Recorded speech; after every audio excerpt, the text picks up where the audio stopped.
आमची भाषणं, आमच्या तक्रारी, आमच्या जनतेच्या समस्यांचा पाढा ऐकणारे मंत्री वेगळे आणि निर्णय घेणारे मंत्री वेगळे. मुख्यमंत्र्यांचा वचक नाही, मुख्यमंत्र्यांना कुणी घाबरत नाही आणि हे एकजिन्सी सरकार नसून हे 3 पक्षाचं सरकार आहे. त्या टपरीवाल्यांना वाटतं की आपण काही अवैध मिक्स करून वस्तू विकतो, असे सगळ्यांनी आपली टपऱ्या बंद केल्या. दूध एकदम प्रचंड मोठ्या प्रमाणात दुग्धजन्य पदार्थ कमी झाले. संजय दिना पाटील जे माजी खासदार राहिलेले आहेत, आता विद्यमान खासदार आहेत, त्यांची पत्रकारांना शिवीगाळ केलेली आहे, जीवे मारण्याची पत्रकारांना धमकी दिलेली आहे. खरं तर संजय राऊत म्हणून संजय दिना पाटील असा वाद होता, त्याच्यामध्ये पत्रकारांना संजय दिना पाटलांनी आणलं.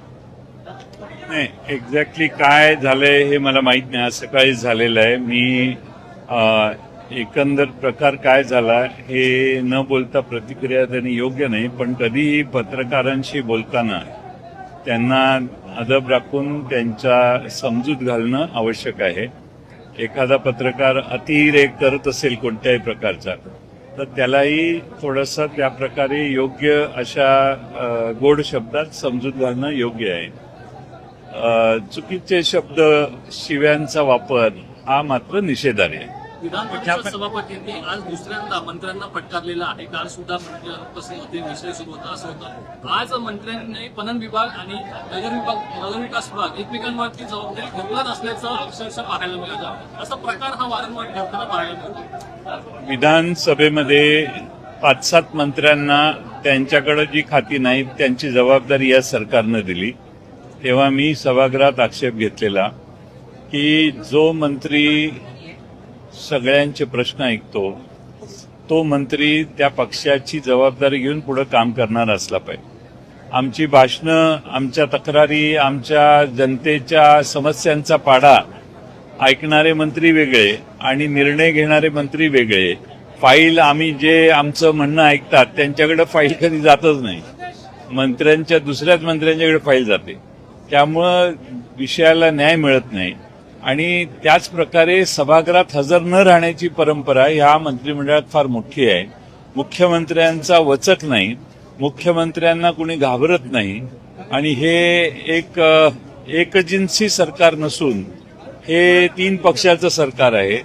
सगळे आपापल्या नेत्यांना मानतात आणि त्यामुळं सरकार म्हणून एकत्रितपणाने हे सरकार वागताना दिसत नाही आणि त्यामुळे मुख्यमंत्र्यांचा वचक जर त्यांनी वाढवला तरच सरकारची अशी लखतरं निघणं थोडंसं थांबेल.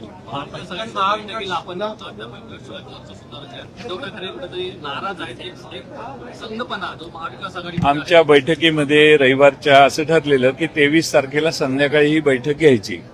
24 तारखेला 2 महत्वाची लग्न माझ्या मतदारसंघात होती, त्यामुळे मी उपस्थित राहणार नव्हतोच.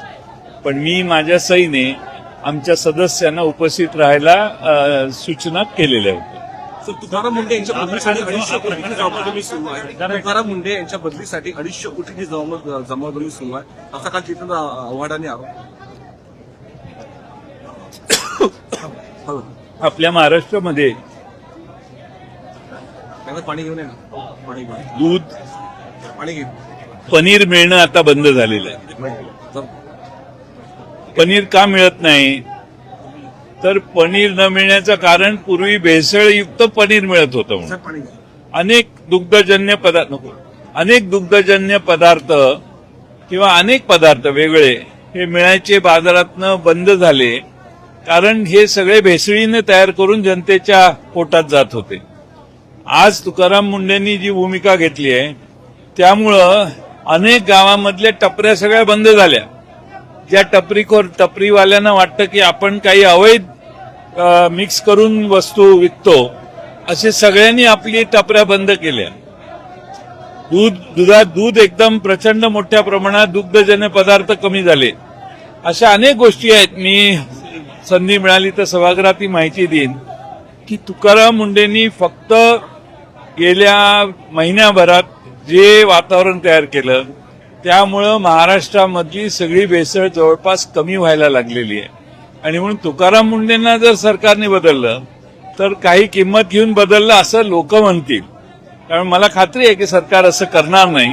अशा वावड्या उठतच असतात, वर्गण्या गोळा करण्याचे प्रकार प्रचंड असतात, पण सरकार त्याला बळी पडणार नाही असा मला विश्वास आहे. ज्या प्रकारे तुकाराम मुंडे यांच्या बदलीचा जो काही सध्या चर्चा होती, सरकारलाच बेसळयुक्त मारणार, जी बेसळ सध्या सुरू आहे, सरकारला ती बेसळ थांबवायची नाही का जर त्यांची बदली? नाही, असं आहे की सरकारने एखादा ऍक्ट केल्यानंतर त्यावर बोलणं योग्य. बदली होऊ नये अशी आमची आग्रहाची भूमिका आहे. कारण महाराष्ट्रातल्या जनतेच्या आरोग्याशी खेळण्याचं काम, पोटात विष घालण्याचं काम, ज्या प्रवृत्ती आजपर्यंत करत होत्या त्या सगळ्यांना अटकाव बसलेला आहे. आता रेस्टॉरंटमध्ये झुरळं वगैरे दिसली तर त्याच्यावर त्यांनी आक्षेप घ्यायला सुरुवात केली आहे. करेक्ट आहे, कारण तयार केलेल्या अन्नपदार्थांच्या वरून माशा, झुरळं सगळे फिरून मग लोकांच्या पोटात जातात. आणि म्हणून मला असं वाटतं की आज तरी तुकाराम मुंडे जे करतायत ते योग्य करतायत आणि ते प्रभावीपणानं अंमलबजावणी त्यांना करण्यासाठी मुख्यमंत्र्यांनी लक्ष घालून त्यांना अधिक ताकद दिली पाहिजे अशी माझी भावना आहे.